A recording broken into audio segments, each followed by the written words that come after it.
So, to reiterate, we started off on day one really about connecting to soul, connecting to who you are at soul level, and being able to tap into intuition as your primary compass. Day two was all about connecting to your offer, connecting to your soul purpose, and being able to express your purpose and your mission through your work. And day three, today, is all about connecting to your soul tribe. And I have separated your soul tribe into three different parts. Connecting to your perfect customers, connecting to your dream team, and connecting to your affiliates, your ambassadors.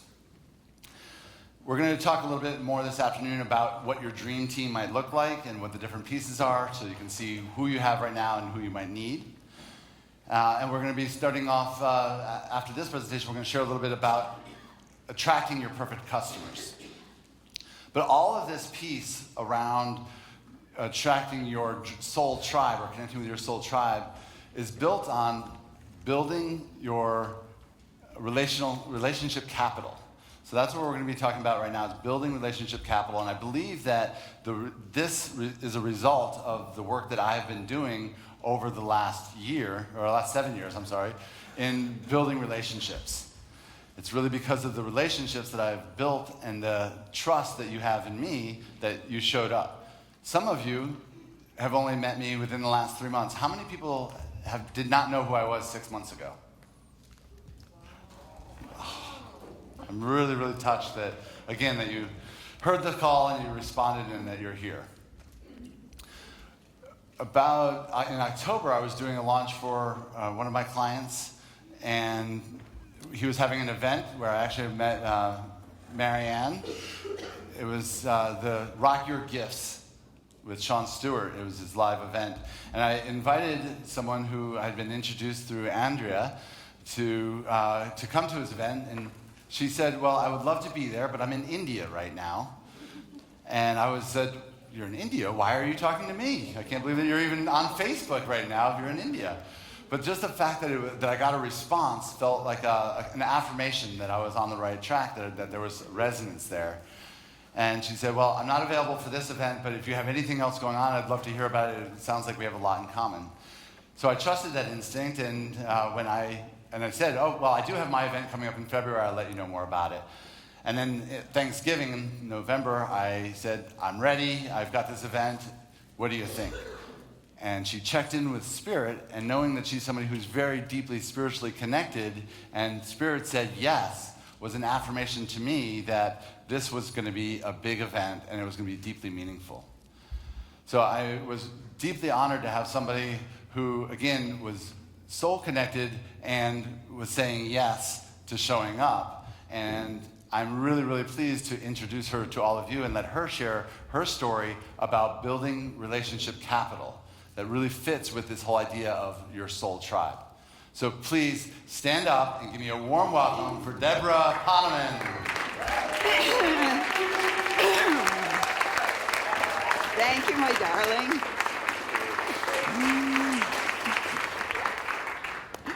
That's so funny. I forgot that I was in India. I'm so spiritual, I was on Facebook the whole time. Anyway, the one part I missed this morning was having Eden come up. She was so cute.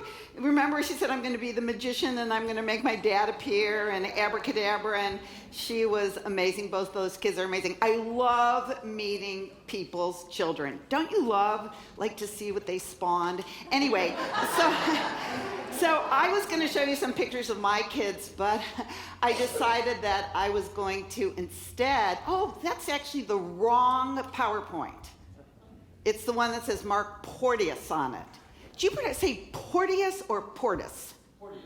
But yeah, okay, I said it right. So it's the one that says Mark Porteous that I gave you this morning. It's completely different. Yes, that's it.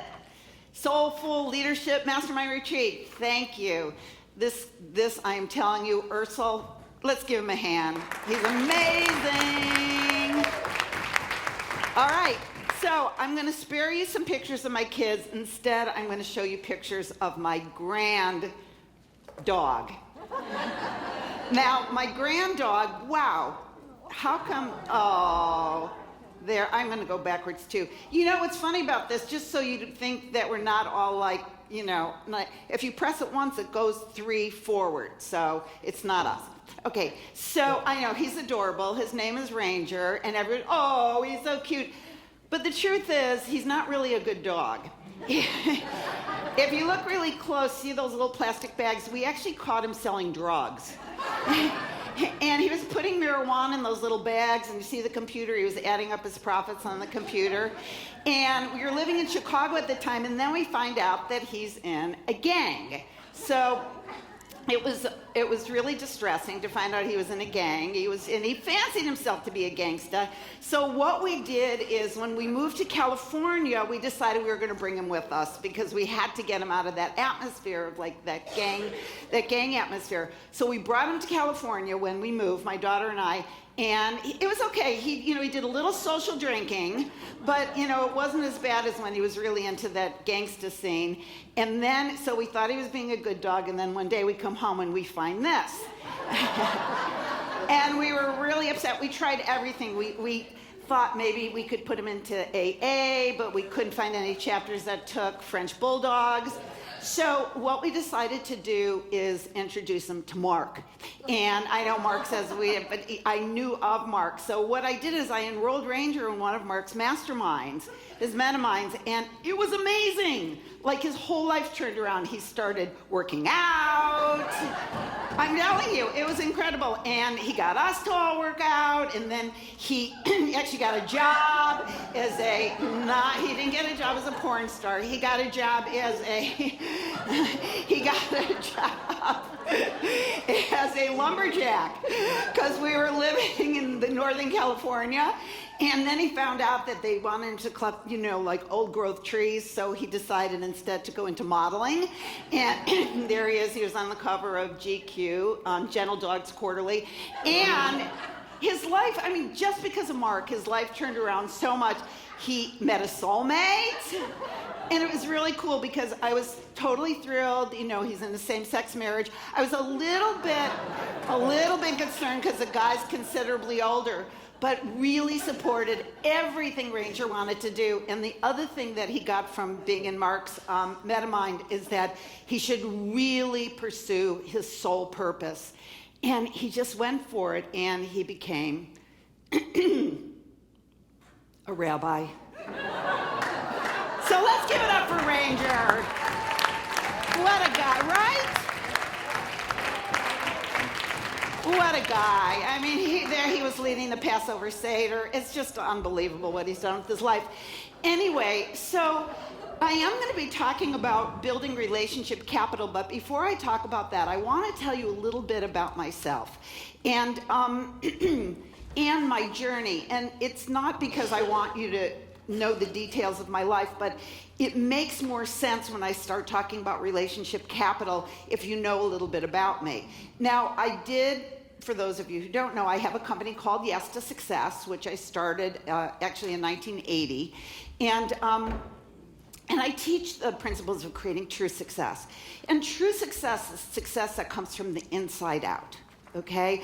It's not the kind of success where I just tell everybody they have to have a big car and have fame and fortune and a nice house. And hey, all that stuff is really, really wonderful, but this crowd doesn't need to know that it ain't going to bring you inner fulfillment. It ain't going to bring you inner happiness. So what I would do is I teach people how to create success from the inside so that it's unmovable and it's unshakable. And if your book makes the times, great. If it doesn't make the time, c'est la vie. And you just write another one and you move on from there. And one of the sayings that I love is from Rudyard Kipling. If you can dream but don't make dreams your master, if you could think but don't make thoughts your aim, if you can meet with triumph and disaster and treat those two imposters just the same, that's when you're going to have true success. So that is what I have been teaching, but I'll tell you a little bit. I'll start from the beginning of my story since Mark brought it up. He said I was in India. My story actually kind of begins in the early 1970s when I became a teacher of transcendental meditation. And I was with Maharishi and many other people who went on to become transformational leaders. We were all there together at that time, John Gray and Barbara DeAngelis and Marcy Shimoff and Janet Atwood. A whole bunch of us became TM teachers in the early 70s. And personally, I would be with Maharishi and for months at a time, 6-8 months at a time, and we'd meditate 8, 10, 12 hours a day. And we would actually be in silence, complete silence, for weeks at a time. We ate in silence, we moved around the ashram in silence, we went to Maharishi's lectures in silence, literally for weeks at a time. Now I can't stay silent for minutes at a time, but anyway, you know, as I look back, I go, who was that girl? But anyway, it was a different time. And then I became an administrator at Maharishi International University in Fairfield, Iowa. And what happened was at the end of the decade of the 70s, I loved what I was doing, teaching meditation, changing lives, but woman does not live by mantra alone. And I realized that I had to make some money. So I left the meditation community that I was living in. I thought, where do people go to make money? I thought, Los Angeles. You know, that just looked like the place where people made money. So I moved to Los Angeles and I started selling investments. True story. I started selling investments, like, go figure. And I was a dismal failure. As a matter of fact, I didn't sell one, but, you know, I really tried to make some money. But you know this expression, you make plans and God laughs? Well, I went to LA to make money and got a big, gigantic laugh out of that. But really, we're very seldom doing the thing that we're doing for the reason we think we're doing it. And when I went to LA, one night, one of my coworkers invited me to a seminar on, it was called Money Magic. And I thought, oh, good, finally I'll learn something about how to help my clients. And I walk in, and it's at the Learning Annex, and it's the New Age crowd. And it's 1980, and the guy is talking about the law of attraction. And I'd never heard this concept before, and he is saying that whatever we think, we vibrate with those thoughts. So if we're always talking about how, you know, we're gonna go, we don't have any money and we could go broke and I'm so worried about the future, we vibrate with that and we bring that into our lives. And then he talked about how to become wealthy and successful wasn't necessarily about investing wisely, but it was helping other people become wealthy and successful. However you could do it, support them with your ideas, support them with your money, support. I thought, whoa, that's all I have to do is help other people. And then he talked about the tithe, that you give away 10% and it's a magical number and then you get back pressed down and overflowing. Well, how many of you have ever had one of those experiences where every single cell in your body is vibrating with the truth?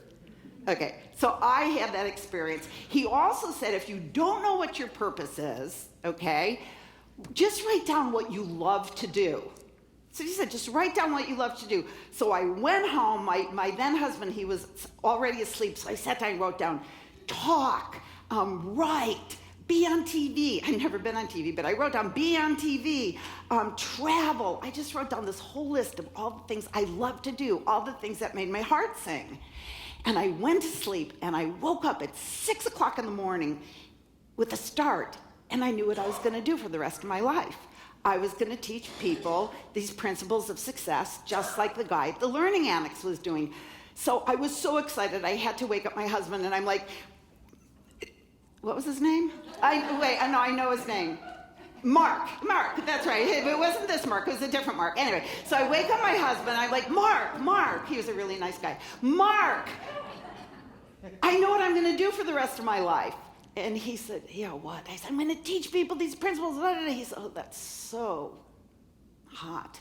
And he just like rolled over. Anyway, I did. I went and I quit my job. People go, oh, you quit your job. Remember, I hadn't sold an investment, so it's like I'm not a hero. So I quit my job, and I start studying all the great masters of success and prosperity, Napoleon Hill and Wallace Wattles and Earl Nightingale and Florence Chin and Catherine Ponder. And I put together this amazing weekend seminar. But when I was about to have to go out and do something about it, instead of just working on it, at the library using microfiche. How many of you remember microfiche? Okay. There were no computers back then. I froze, but I was a product of my product. And one of the things that I had learned is that an idea comes to you because it wants to be manifested by you. And that's why we all have different ideas. That's why everybody in this room isn't doing the same thing, okay? Mind Movies came to Natalie, and How to Have Ecstatic Sex came to whatever that cute girl's name is. And then each one of us, an idea comes to us because we were put on earth to manifest that idea. Because here's the thing, guys. Here is the thing, and this is the thing. The thing is, God has no hands but yours. So when God or source or spirit has an idea that needs to be manifested on the planet, I believe that God looks down and says, okay, Andrea, you teach about emotional mastery. And because God needs that thing to be manifested on the planet at that time for the planet to work. And if you don't do it, then God's going to have to give that idea to somebody else who will. How many of you have ever had a great idea and you didn't do anything about it, and then a year later you see somebody did something with your idea? Well, guess what, guys? You had first dibs, okay? But God needed it done then. So what I did, and I had lots of fear. I was 29. I was broke. I drove a 20-year, 1968. So it must have been a 12-year-old Chevy Bel Air that my aunt had left me when she had died. And I'm going to go out and teach people how to be successful, right? But hey, the idea came to me, so I knew that I was just going to be a tool in the hands of the divine. So, whoa, baby! That is amazing. That's like supersonic. Now you have a whole, everything I'm going to say, so I could just say, thank you very much. No. Okay. Okay, there we go. What is sacred mastery? Okay, so what does this mean? Well, contrary to what all of the other gurus teach you, I say to people, don't tell anybody what you're going to do. You can tell it to people in your mastermind. You can tell it to your coach, but don't go around telling every Tom, Dick, and Harry what your sacred idea is. Sacred and secret come from the same root. If you have an idea of what you're going to do and how you're going to change the world, don't share it with people who are going to say, oh, it's not going to work. There's so many other people who are doing that. Or, I call those people members of the discouragement committee. Why would you share your sacred idea with the member of the discouragement committee? Okay? So you have to keep it to yourself. And it's not because I think that people are going to, steal. I don't even know the word, steal your idea. But I believe that you have to keep the steam inside the kettle so that it builds and builds. And then when you're ready to manifest your dream, boom, you have all that momentum behind it. Don't keep letting the steam out of the kettle, telling everybody what you're going to do. But again, I don't think anybody's going to steal your idea, but I do believe that there are people who are waiting for you to get your ass in gear and get it going. We think we have time. I'm telling you, the world is not in great shape. And the world does not have time for you to be like, oh, well, I'm going to do it soon, and oh, little me, am I really here to change the world? Yeah, stop pretending that you're not great. The world doesn't have time for you to have that false humility thing going on. Just take off that false humility mask that you wear. The ego just gave it to you because in case you don't succeed, you could say, well, I knew I wasn't going to succeed in the first place. No, just take it off and be the badass that you know that you are, because the world doesn't have time to wait for you to stop pretending.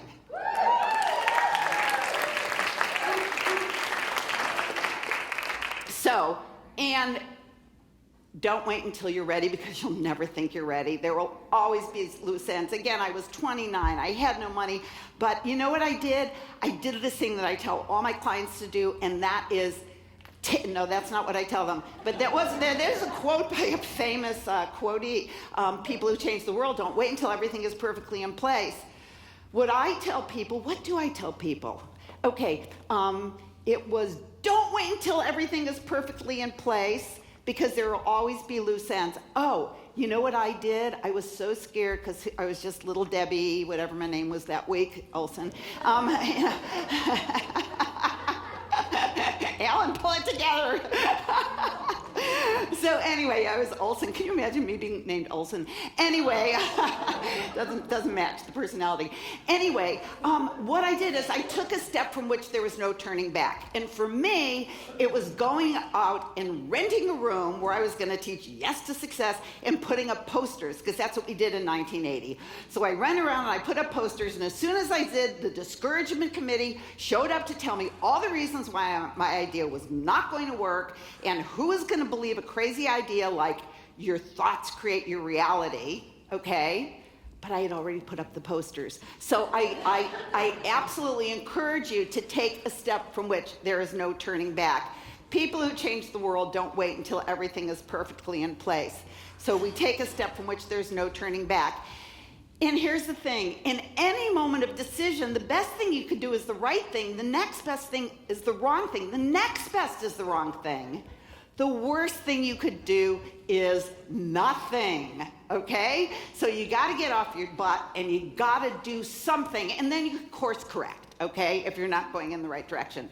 So I went and I put up the posters and I gave my Yes to Success presentation, and I knew that I had to be more committed to my dream than I was to the fear of making a mistake. That's the point. We're so married to our fear, you know, that it keeps this inertia in place. But I just had this dream, and I said, okay, I'm just going to go for it. Now, nope, that's not now. Okay. And by the way, I love what Andy said the other day, and that is that when you move outside your comfort zone, your comfort zone gets bigger, right? So it's like, if just push yourself a little to just do something outside the comfort zone, and the next time it's going to be easier, and it's going to be easier, and it's going to be easier. So even though the discouragement committee said nobody was going to believe, like, your thoughts create your reality, I went in to give my presentation at the Santa Monica Public Library. There was standing room only, and my career took off from there. So I'll show you this. This is 1982. What does it say at the top? 1983. This is the LA Daily News that doesn't even exist anymore. She finds her happiness in helping others find theirs. I had the first infomercial in the history of infomercials to sell a self-improvement product. That was me. And that was my 12 cassette my child, and I was on, and you know, this is so funny, and I was on TV shows from coast to coast, and it wasn't really still black and white, but I love that picture. Okay, so here's a logical question: why haven't we heard of you? Okay. Also, I have to say that some of the stars of The Secret were my students. Some of the people who are now household names in the transformation world were my students back then. So why have you not heard of me? Well, one of the things that I taught, and I still teach, and that is that you have to follow your heart. And this has been such a theme this weekend, that if we follow our heart, we tune into our soul, we will end up at our ultimate destination. So I had all of these goals going. I was about to have my own daytime TV talk show. Janet Atwood of Passion Test fame was my secretary at the time. She came to all of the meetings with me, and she took notes with the producers. And my book was in the hands of Deepak Chopra, and introduced me to his agent, and my book was in the hands of, later it was his agent. Anyway, it doesn't matter the chronology. My book was in the hands of a top agent who was in negotiations with some publishing houses in New York. And in 1988, I gave it all up. Cold turkey. So why did I do that? Well, because my daughter was born. And, you know, I teach people to follow their heart.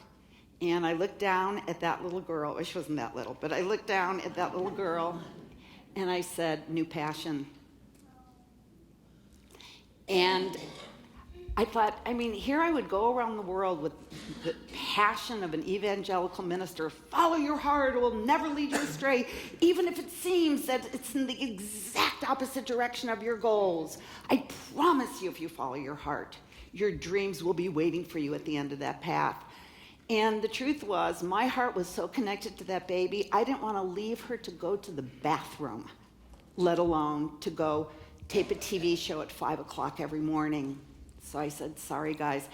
And, I was also supposed to go on a tour of Southeast Asia, and I remember this guy, Chiang, he was setting up my tour. He says, hey, I heard you're the baby. Let's set up the tour. And I said, Chiang, I'm so sorry. You're going to have to call me back in 18 years,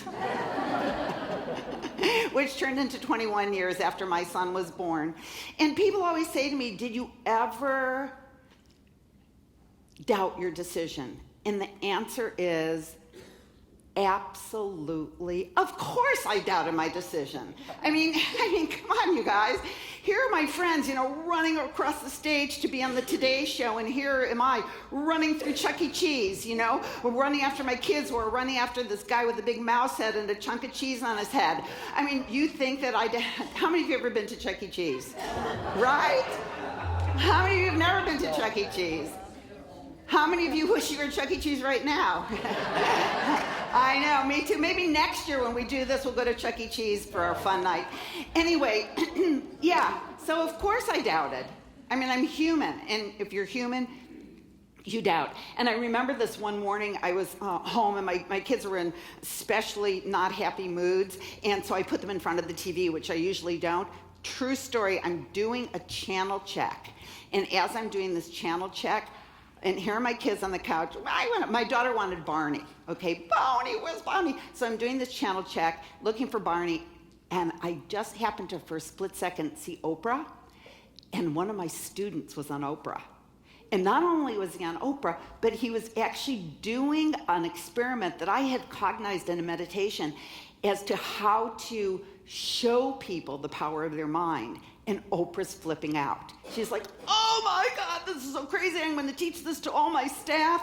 And I'm standing in front of this TV with these two whiny kids on the couch. And I burst into tears. I'm like, and at that moment, I was absolutely convinced I had ruined my life forever. And the only thing that snapped me out of my self-imposed stupor was my daughter. She goes, and I'm going,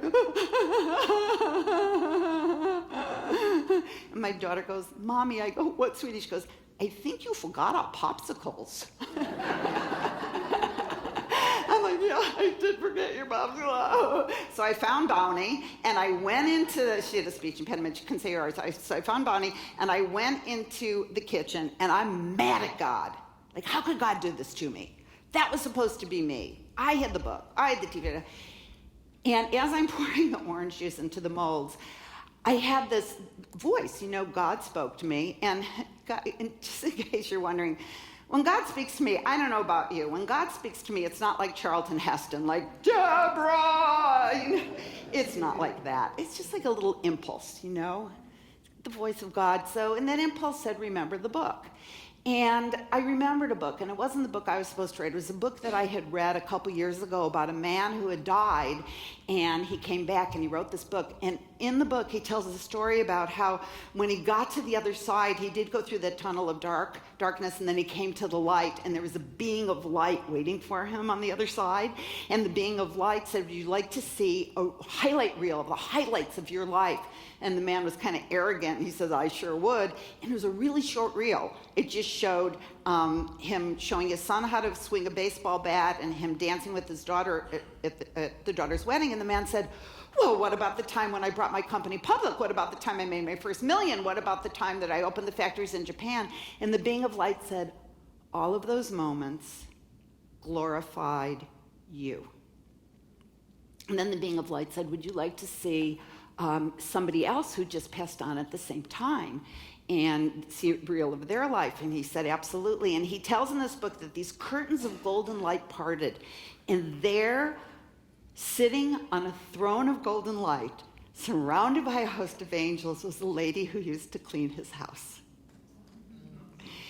And he shows this reel to this man And it shows her carrying a pot of soup to a sick friend. And it showed her holding her mother's hand as her mother was making her transition. And it showed her comforting a grieving child. And it showed her cheering at the baseball games for the kids whose parents couldn't be there because they had to work 2 or 3 jobs just to put food on the table. And it showed her at church just going up and hugging everybody up and saying, "How you doing today?" And then the being of light said, "When you get here, you find out that the only thing that matters while you're on earth is how much love you give."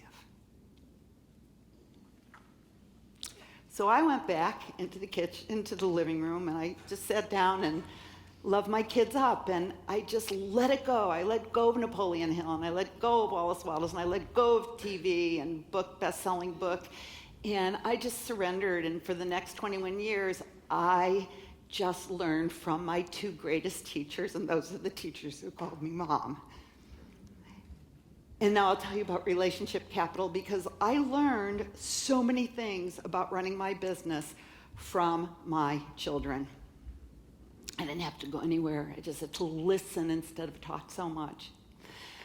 So my son always loved basketball.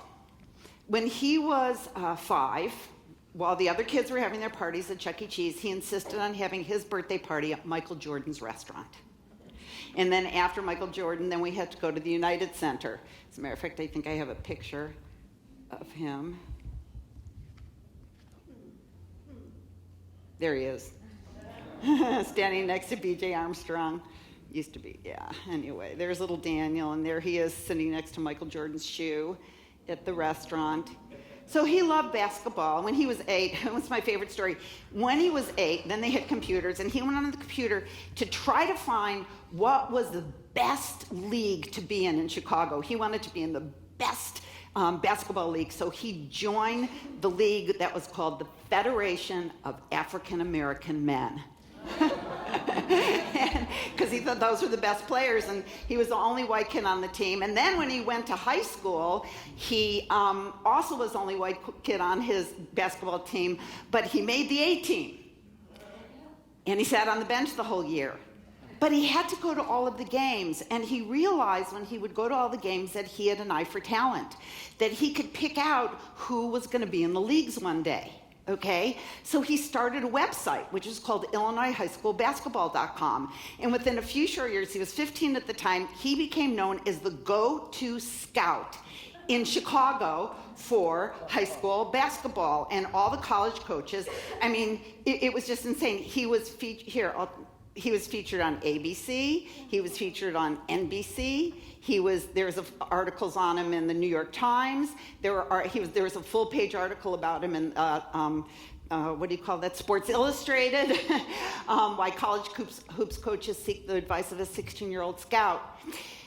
But here's the thing, so he is scouting, okay? And he'd go and he'd make films, and he started getting all of these kids scholarships. He would go into the inner city, and he started generating thousands and thousands and thousands of dollars of scholarships for these kids in the inner city. He would take their movies, and he would send them to college coaches. And he was and he was really improving the programs at all of these colleges that he was sending these players to. And I'd say, Daniel, you're getting thousands of dollars of scholarships for kids. You're improving these programs at all of these colleges all over the country. Don't you think it's time maybe you made some money? And he said to me, Mom, you have to trust me. I'm building relationship capital. So I'm like, okay. And then one day he comes home and he says, I realize this is too slow. I mean, Bill Carmody would call him during dinner, Bruce Weber. I don't know how many of you are into basketball. Oh, good, one of you. Okay, so Bill Carmody would call him, and Bruce Weber would call him. These are like big college coaches. And I remember one time the coach from Harvard came, because he would tell them, come, I'll set up some things, you can watch some of the players. And they walk in, and he didn't even have his driver's license yet. I had to drive him to the game. And this guy from Harvard walks in, he goes to Dan, I'm looking for Daniel Poneman. He says, I am Daniel Poneman. He smiles with his braces. And it was like, I think the guy almost had a heart attack. But anyway, he got him some good players. So Daniel realizes that he's doing it too slowly. He's getting one kid a scholarship, so he decides that he's going to put on showcases. He says, Mom, and also the really good players, like Derrick Roses of the world don't need me, but the Division II kids, they need me. So he says, I'm going to start putting on showcases. I said, all right, Daniel, that's great. So his first showcase was 10 coaches and 30 kids. And he did it on a Saturday, and the coaches come and watch the kids play and then offer them scholarships. Okay, that's how a showcase goes. Well, his last showcase that he did this year, this is the registration, 350 kids and 140 coaches, and to date, my son has generated over $40 million in scholarship money for kids in the inner city of Chicago.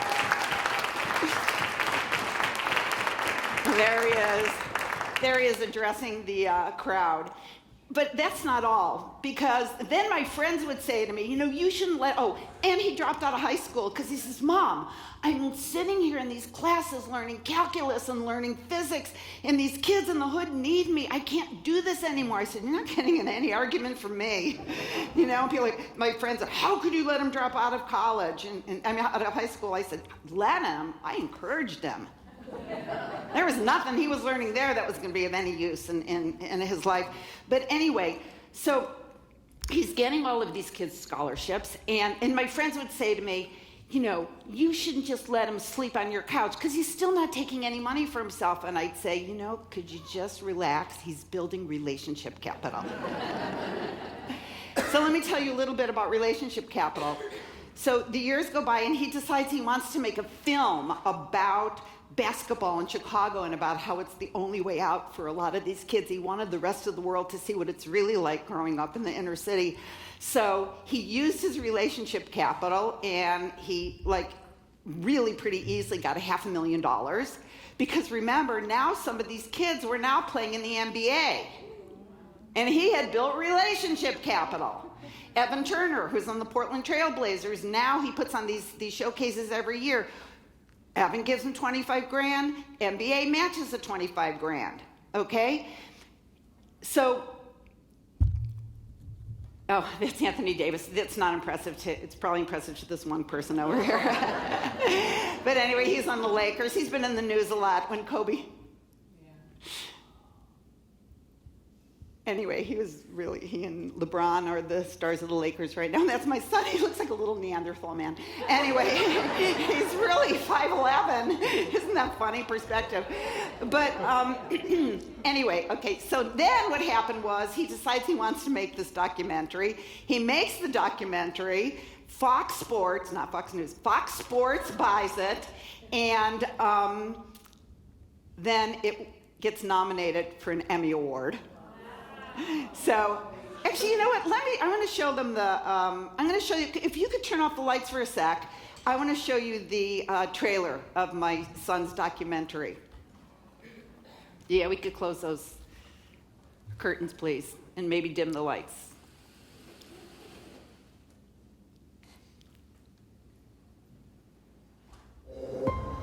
Forget ball. Forget ball right now. I think y'all think that this is a game out here, man. They're going to kill y'all. They're going to kill y'all, man. It's like a swamp. Once you get your feet stuck in the quicksand, it's hard to get out. It's rough around here, man. It's really rough. That's a gunshot. You know what I mean? 40 boys on my team don't have father. 40 guys that depend on me every day. You stay! You stay! You got to bring it, Taquan! big story is Taekwon Greer. I really want to go to college. I know it's my only way out. I don't want to be the one to get stuck in the quicksand. You want to live two lives, man. You want to be a playboy and you want to be a basketball player. A Chicago high school basketball player is shot early this morning. I don't know how long I can do it. I don't know, I just want to give guys a chance to win one championship. One game away to the Final Four. It's not just a gang, it's more than a gang, we family. Be your own man. It's your turn. They got more money than y'all got. They got better cars. They got better houses. This is all we got. Yeah, I can't save them all. I mean, no one can save them all, but I gotta try. Launch the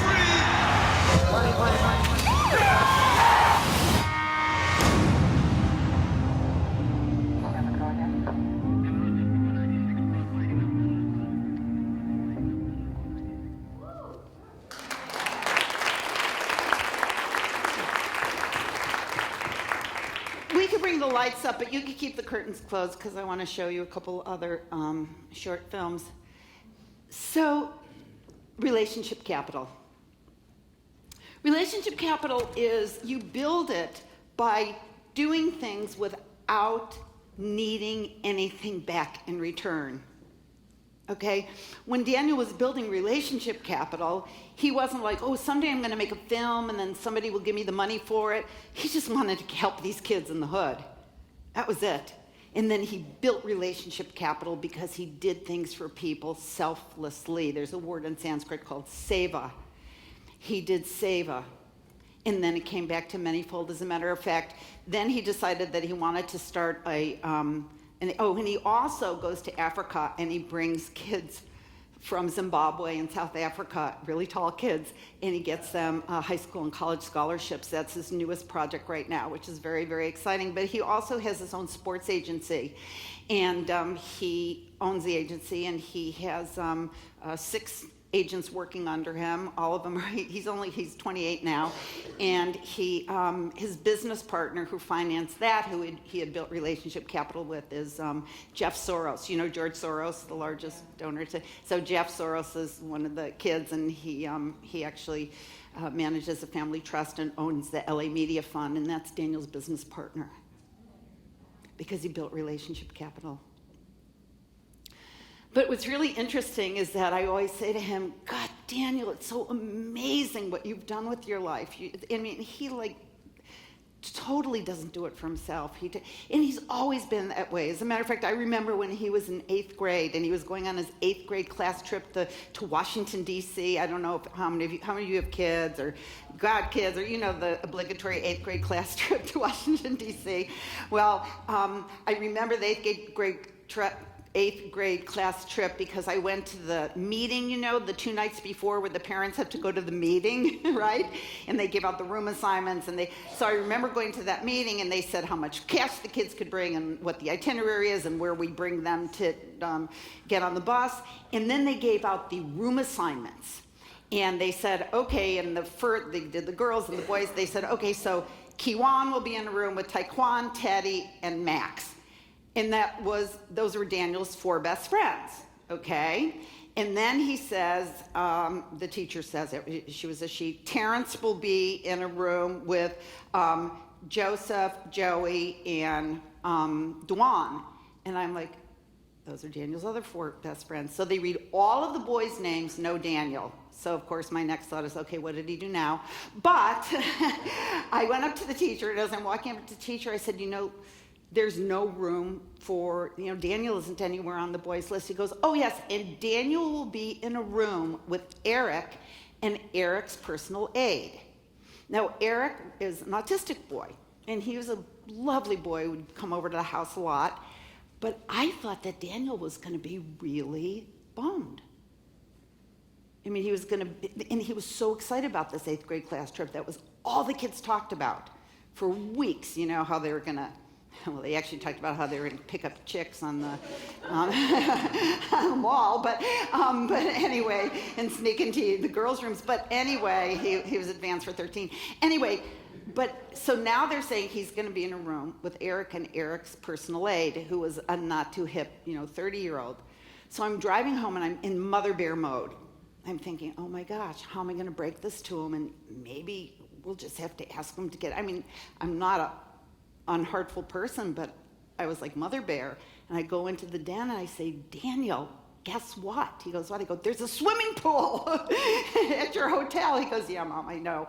And I said, and you could bring up to $50. He says, yeah, Mama, I know. And I said, and they gave out the room assignments, and I hope you're okay with this, but they put you in a room with Eric and Eric's personal aide. And my son looks at me, he goes, Mom, I said, what, sweetie? He goes, they didn't put me in a room with Eric. I asked to be with Eric because I figured if he wasn't with me, he would be left out. And you know what, Mom? It's his 8th grade class trip due. And I share that with you because how many times do we try to do what's going to like help us be in the in crowd and we leave the Erics of the world behind? But I'll tell you, if you pay more attention to the Erics of the world, there's this thing in Kabbalah, if you do God's work, God will take care of your work. So if you put your attention on the Erics of the world, then God, soul, source, will take care of the rest. And one of the ways we could do God's work, and I know Nancy talked about this the other day, was treating everybody like they are the one. I teach it a little bit differently. I say that every single person is a piece of God. And that's how they deserve to be treated, not only those people who could do something for you. And how many of you have ever been in a conversation where you're sharing your heart with somebody and they're like looking around the room to see if there's somebody more important to speak to, right? How does it make you feel? And you never know. Okay, I have my clock here, but then when I went to do something, now the clock is off. Could you tell me how much longer I have? A half hour, thank you. That's really great. I have a few more films. Give me 15. Okay, so anyway, and by the way, I only wear my glasses because they're so cute. Anyway, so we're going to do a really quick, I'm going to leave that. Okay, here's what we're going to do. I'm going to put on another film in a second, Jason. But so not only do we want to reach out to the Erics in the world, but what we want to do is we want to cheer each other on, because what Daniel said to, oh, actually, wait, I did a few more on the PowerPoints and then we'll do that. So I said to Daniel, I'm so impressed with what you do. He said, Mom, I only learned it from you. I said, what do you mean you learned it from me? And then he made me recall how I became successful in my field. And probably some of you know Janet Atwood. Janet Atwood, she's world-renowned for the passion test, the #1 tool being used worldwide to help people discover their passions. Well, Janet came to one of my seminars, and she was just all bright-eyed and bushy-tailed and said she wanted to work for me and that she wanted to teach my seminars. And guess what? I gave her her first opportunity to speak on a platform. And then when I came back 20 years later, okay, when I had it with Chuck E. Cheese and I decided that I was going to start teaching and speaking again, who was the first person to get me a speaking engagement? And I'll tell you something else Janet Atwood taught me. She got me a speaking engagement on Greg Capstrup's stage up in Canada. I don't know if you know him, Simple Wealth. But I said, but Janet, you know, I kind of teach people how to live their passion, and you kind of, I said, and you're getting me a gig on the same stage as you. What if they really like me, or they like me even better? She goes, Debbie, then they like you better, and then somebody else is going to like me better.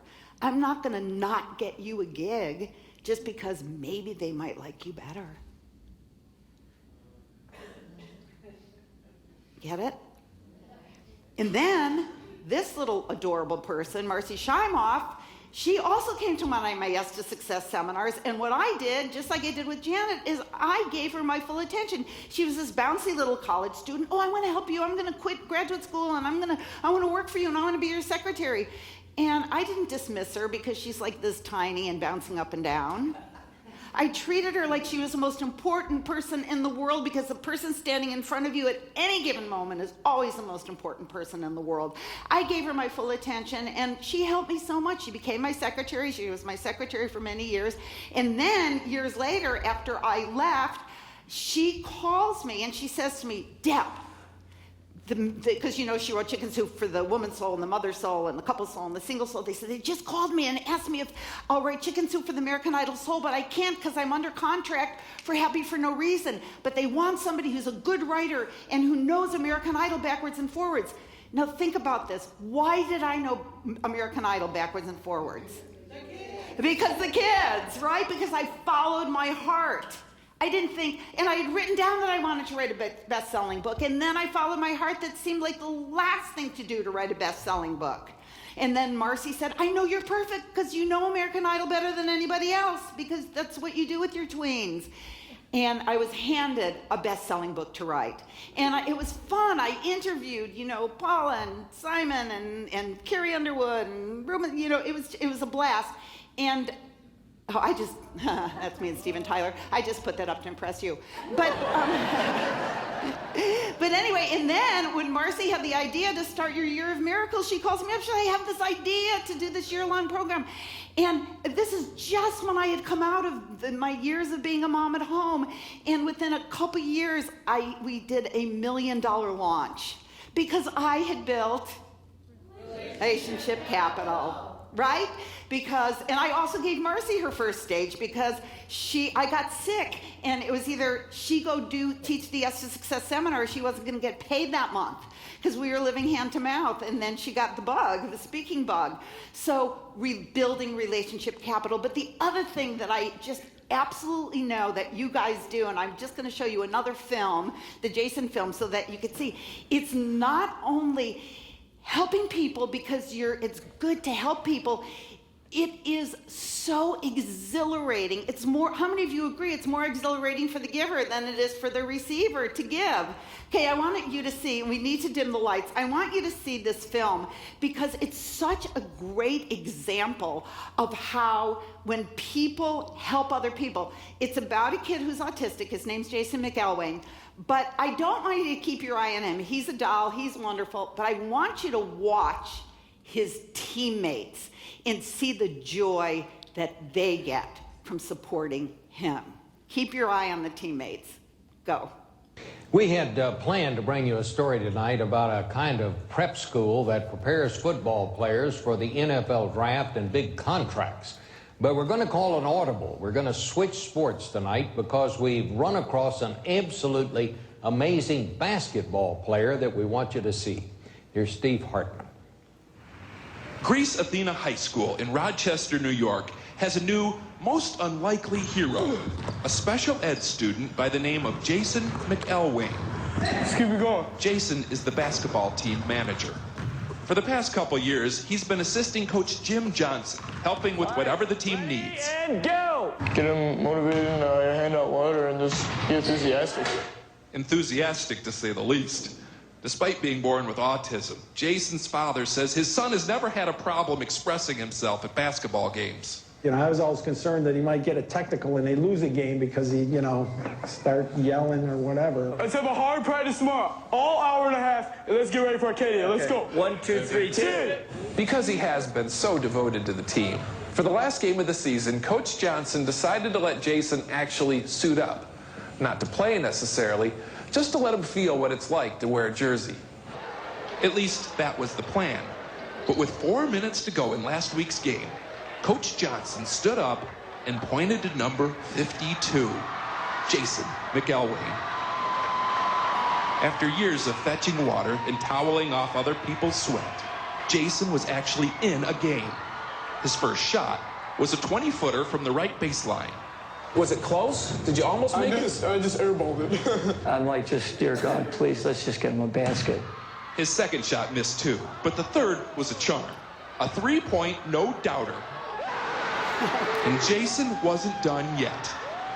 Not by a long shot. If I wasn't there to witness it, I wouldn't have believed it, You caught fire. I just caught fire. I was hot as a pistol. Jason ended up shooting 6 3-pointers.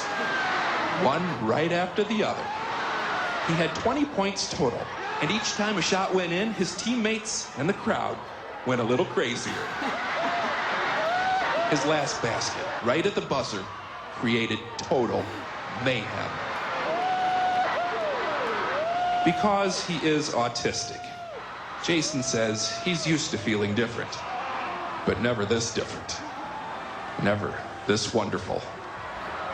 Steve Hartman, CBS News, Rochester, New York.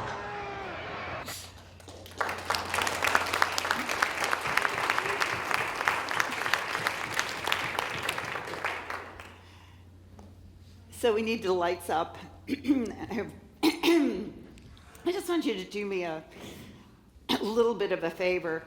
We're going to do a very short exercise. It's only going to take 2 minutes, Mark. And what I want you to do, really quickly pair up. Really quickly pair up. Okay, so pair up right now. You got your person? Pair up, grab somebody, grab somebody, grab somebody. So here's what I want you to do. And then I promise, we're going to pair up. It'll take 2 minutes, and then I'll be done when we're filmed. Okay, listen up. Here's what I'd like you to do. The one with the longer hair is going to go first, okay? The one with the longer hair is going to go first. Listen really carefully, and I want you to, the one with the long hair, tell the other person, here's somebody right here. Here's a threesome. I know you like threesomes, but oh wait. Oh, God, what's with me today? Okay, maybe it's me that likes them. Okay, so we'll let them take care of themselves. The person with the long hair, you're going to tell the other person something that's really meaningful to you or exciting to you. Maybe something, maybe you just got an advance for a book, or maybe you just came up with a new idea, or maybe it's something your kids did, or maybe your daughter's going to UNLV. Whatever it is, you're just going to tell that person. And what the other person is going to do is they're going to look around the room and see if there's somebody more important. Or they might even pick up their phone and they might go, no, I'm listening. No, I'm hearing every word you say. Okay, you got it? I want you to play full out. Don't rip yourself off. And you could say, oh yeah, that's really great. All right, you got the game? Go. I'm going to give you 1 minute. 30 seconds. 1 minute's too much.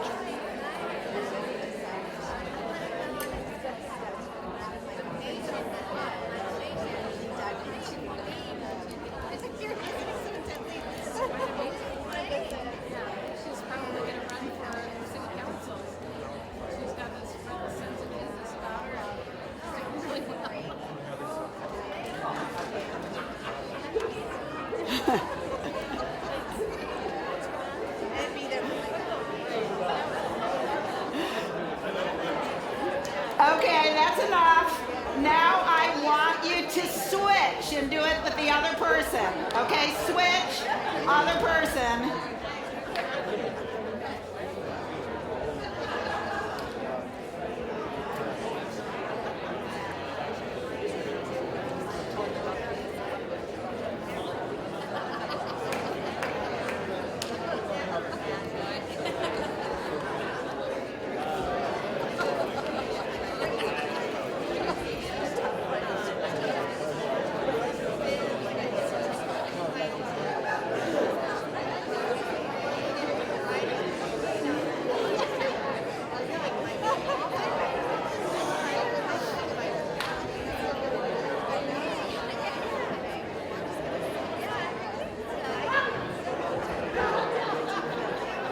Okay, that should be just about enough.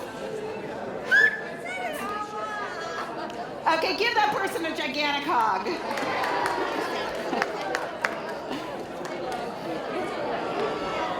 And wait, before you separate, let's just get really, really quiet for 1 second. I have 4 more minutes. I promise I'll be done. Really quiet.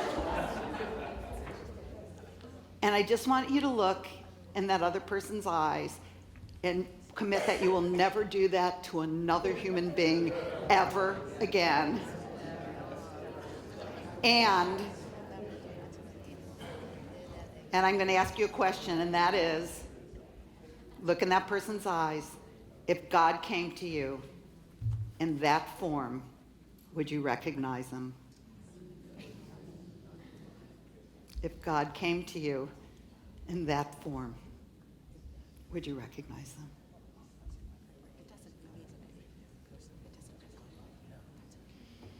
And while you're there, I'm just going to read one quote. Just stay where you are, and then I'm going to let Mark come back on.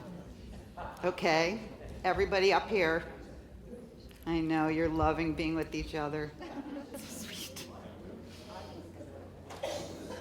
And here's my final quote. Actually, before I read it, I just want to say that the world is not, you might not have noticed this, but the world's not in excellent shape right now. But we can't depend on anyone else to fix it. We are the ones. We are the ones. And every time you reach out and lend a hand, every time you lift somebody up, every time you cheer somebody on, you are bringing more light onto this planet. And if we could all just bring enough light onto the planet, the darkness will absolutely go away. But it's up to us. And I'm going to read you a quote, and this is from Neil Donald Walsh, and he says this. On this day of your life, dear friend, I believe God wants you to know that life offers you an amazing opportunity in every single moment to see and experience who you really are. Watch yourself this day. Just watch yourself. Look at what you're doing moment to moment and why. And ask yourself in the middle of it, what does this have to do with my real reason for being here? Is this what I have come all the way to earth to do? If the answer is a resounding yes, then keep doing it. But if the answer is no, then ask yourself, then what in the world am I doing? Look at those words and consider them literally. What in the world am I doing? And what does this have to do with my soul?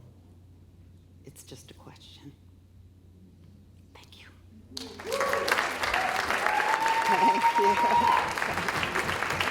Thank you.